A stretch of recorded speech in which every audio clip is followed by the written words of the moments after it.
Hello, comrades and friends, and welcome to a new set.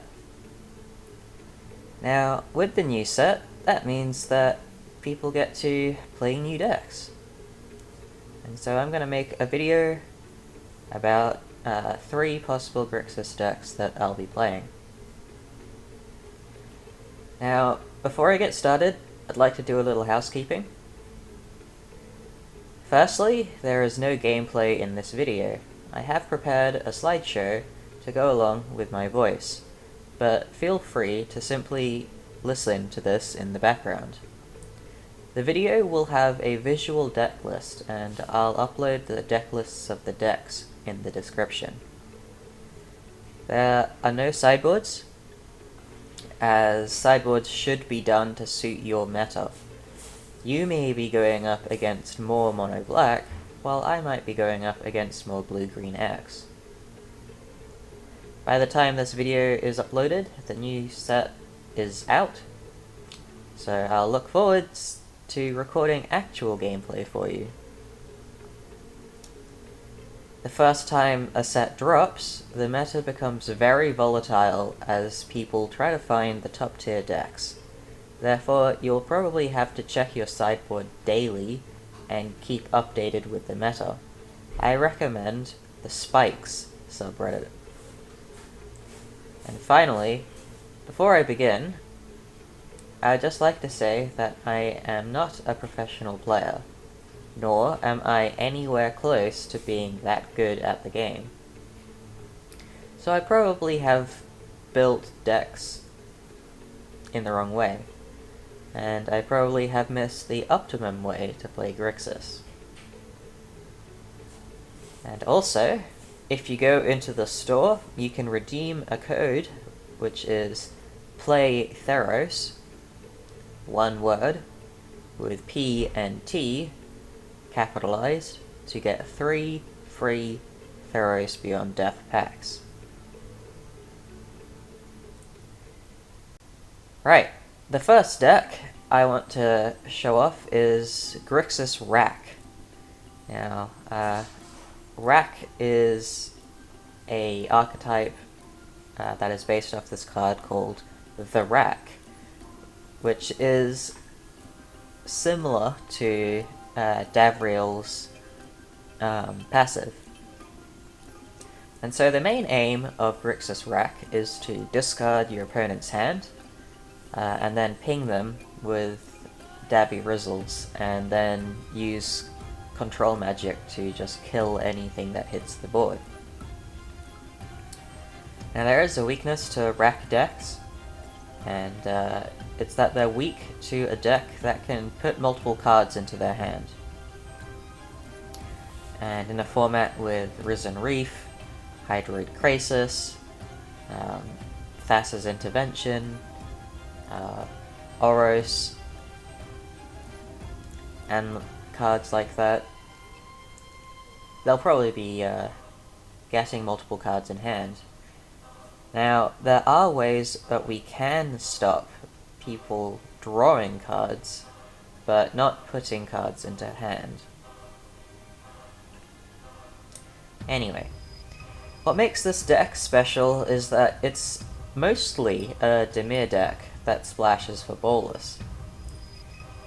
So if you want more red, you can probably include cards like Lava Coil to remove some problem creatures. Being mostly Dimir means that you can run cards like Drown in the Loch, and it means that your mana base can be more consistent if the only card that you want to play in red is Bolas. Now, to talk a bit more about the deck, we have quite a big suite of discard. So, we have 3 Yarok's Fenlurker, 3 Rankle Master of Pranks, 4 Agonizing Remorse, 4 Thought Erasure, and 4 Davriel.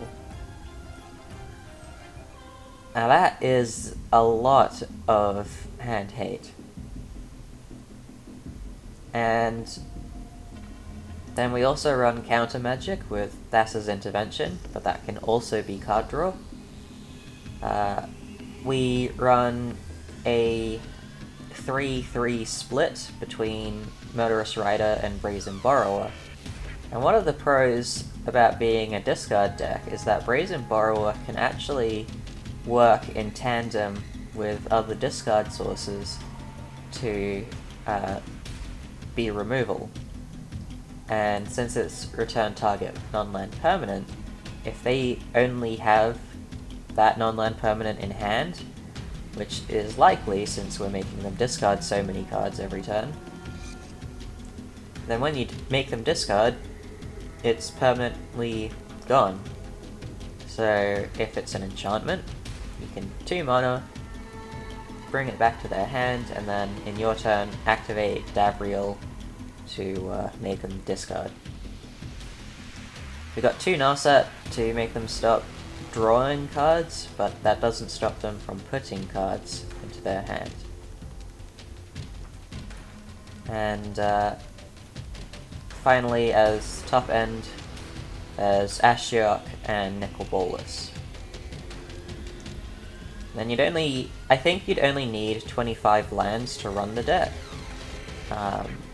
because most of the cards in it are under CMC 3, or 3 or under. So it would be a decently cheap deck to run in that regard.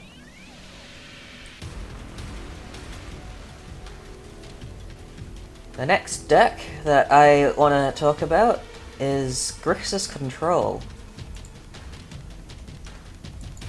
Now, Grixis Control is my favorite archetype. And yeah, so the main aim of this deck is to use discard, counter spells, and removal to choke the opponent out of the game, and then use the Adventure Suite alongside Nicol Bolas and Ashiok to win. Its main weaknesses is that it doesn't have a reliable board wipe. We don't have access to, like, Kaya's Wrath. And some decks may end up getting too much value for the deck to keep up with. For example, if the opponent plays a Risen Reef, and we use a kill spell on it, well, they've already gotten the ETB, while we are -1 card in hand. So, while the card has replaced itself in the opponent's hand, it has not done so in our hand. And finally, what makes this deck special? It's a fun way to play Grixis without Fires of Invention. Plus, control decks usually do pretty well at the start of a new set, as people generally make quite greedy decks before they realize that control is something that exists. Now, this one is set up a bit differently than the last one. So the first thing I'd like to highlight is the removal suite. Got 2 Erebos' Intervention, 3 Murderous Rider, 2 Brazen Borrower, and 3 Bonecrusher Giant, and 1 Elspeth's Nightmare. So all of those cards can be used to kill things, with Erebos' Intervention, Bonecrusher Giant, and Elspeth's Nightmare killing small creatures. Murderous Rider can kill any creature or planeswalker, and Brazen Borrower can bounce things back to their hand, so it can essentially remove cards, like, for example, a Pelt Collector with 3 +1/+1 counters on it. If it's returned to hand, then it will have to build itself up all over again. Next is Discard Suite. Now, the Discard deck had full playsets of Thought Erasure and Agonizing Remorse. Now this one has a full playset of Thought Erasure and 2 Agonizing Remorse, and 1 Elspeth's Nightmare to get through the opponent's hand, or graveyard in the case of Agonizing Remorse. So this will help control them out if you get rid of the problem cards in their hand. And then the board wipe suite is 2 Ritual of Soot and 1 Cry of the Canarium. Now why am I not using Storm's Wrath? Well, because we run 9 Planeswalkers in this deck. As well as Storm's Wrath kills all of our creatures. So any nightmares made by Ashiok, any of our adventure cards, Storm's Wrath kills. Cry of the Canarium only kills Brazen Borrower, and Ritual of Soot kills all of our creatures, including the nightmares, but it doesn't hurt our planeswalkers. And then there's the counterspell suite. So there's 1 Tail's End, and this is to counter all of the legendary permanents, as there are quite a lot that were printed in Theros Beyond Death that are very playable, like the Simic Elder Giant. So Tail's End can help counter those spells, and it can also counter triggered abilities. So say if an opponent plays like Banishing Light or Ashiok's Erasure, you can counter the Enter the Battlefield ability. Then 3 Thassa's Intervention to counter spells and possibly put cards in hand depending on what you need, and a single Ashiok's Erasure. Now I want to be clear on Ashiok's Erasure and adventure cards. So if they cast the adventure card, you can Ashiok's Erasure and exile the spell. So you'd be exiling Stump, and it means that they can still cast the other side of the adventure card. But since it says your opponents can't cast spells with the same name as the exiled card, well, the name of the exiled card is actually Bonecrusher Giant in this example. So they'd still be able to stump, but they wouldn't be able to play the 4/3. So that's a interesting thing to keep note.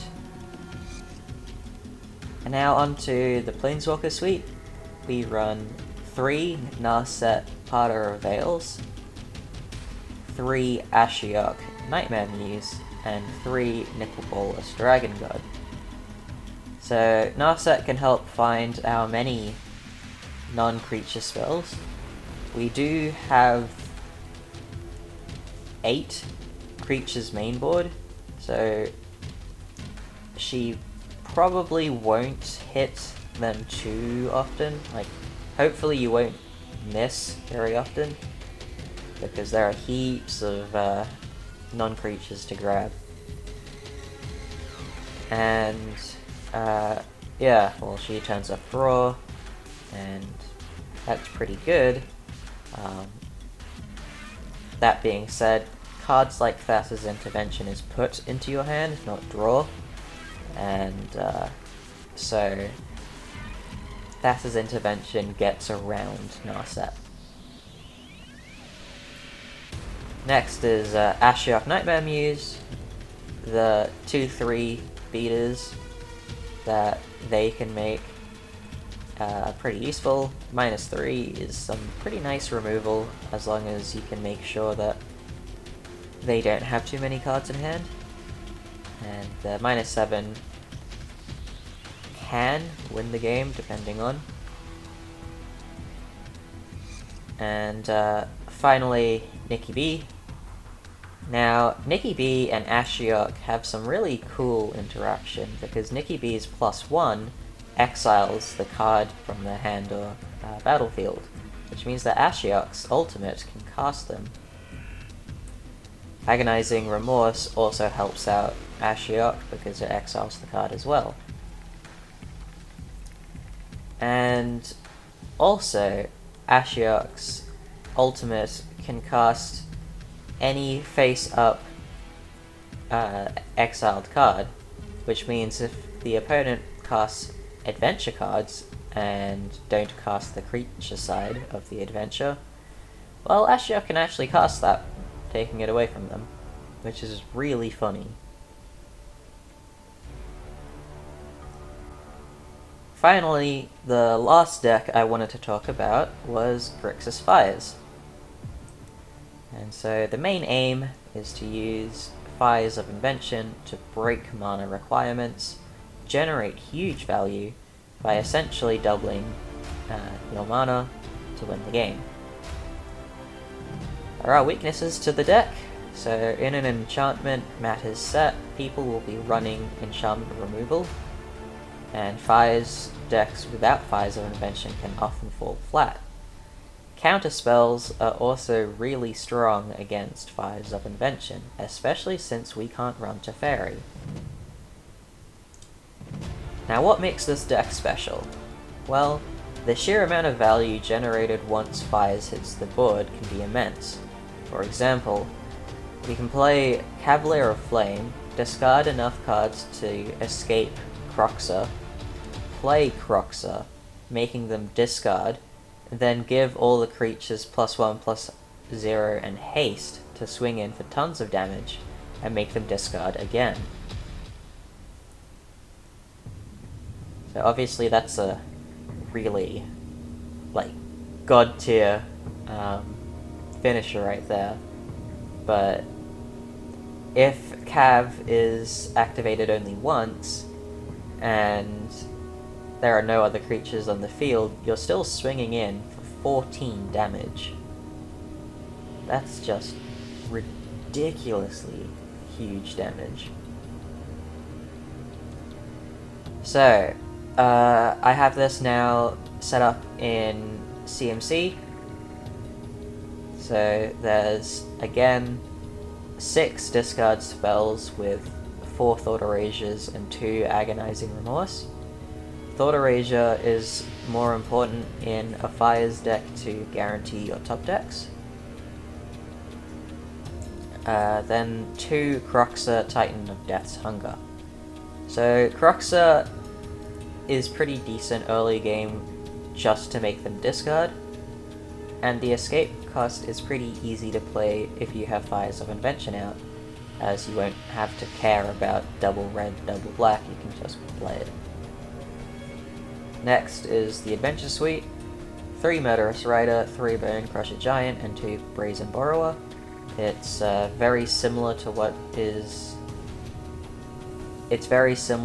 was run during Throne of Eldraine. Next is a full playset of Sphinx of Insight, and that's to help scry out during the top end, as well as at the start of the game, getting that scry 3 is really useful. And also, there's a full playset of Fires of Invention. Now this combos really well with Sphinx of Insight, because you get to have Fires of Invention, and you get to follow it up with a 4/4 flyer to help keep you alive. Now next is 5 CMC cards. So there's a full playset of Cavalier of Flame, mostly because Cavalier of Flame is probably the most useful Cavalier available to Grixis. Not only does it discard cards to help escape Croxa, it also draws cards, and if you have Fires of Invention on the field, or if you just have 7 mana, 4 of which being able to tap for red, you're able to give your entire board haste and a pump in strength. And this can lead to some seriously explosive turns, like the example I gave earlier. Then 2, Cavalier of Gales. It's not as good as Cavalier of Flame, but it does have flying, and that means it has evasion. And the on-death trigger letting you scry is pretty good, but that on-death trigger won't happen if it's exiled. Finally, there's only 2 Ashiok and 3 Nicol Bolas. So I've only gone with 2 Ashiok because their -7 doesn't really work very well with Fires of Invention, as you can only cast 2 spells, not 3. Otherwise, the +1 to make a beater or a blocker can be very useful in games that are stalling out. And finally, Nikki B, the Dragon G, is just all around very useful. You know, can be removal, can be draw, and the ultimate, if you get that high, might win you the game if they don't have any legendary permanents, but again, there's gonna be lots of legendary permanents in the meta, and lots of them will be hard for us to deal with as they'll be indestructible enchantments. Right, and that was all of the decks I wanted to showcase today. I didn't go in depth with any of the land bases because I figure that it's a bit too early to say just how each land base should be configured. And yeah, so tomorrow I will be actually playing Theros Beyond Death and uploading a Grixis deck. I'm probably going to be doing the control deck first, because Grixis Control is my favorite archetype. Anyway, I thank you very much for watching or listening. I wish you good luck in your Theros Beyond Death games, and I hope you have a really nice day.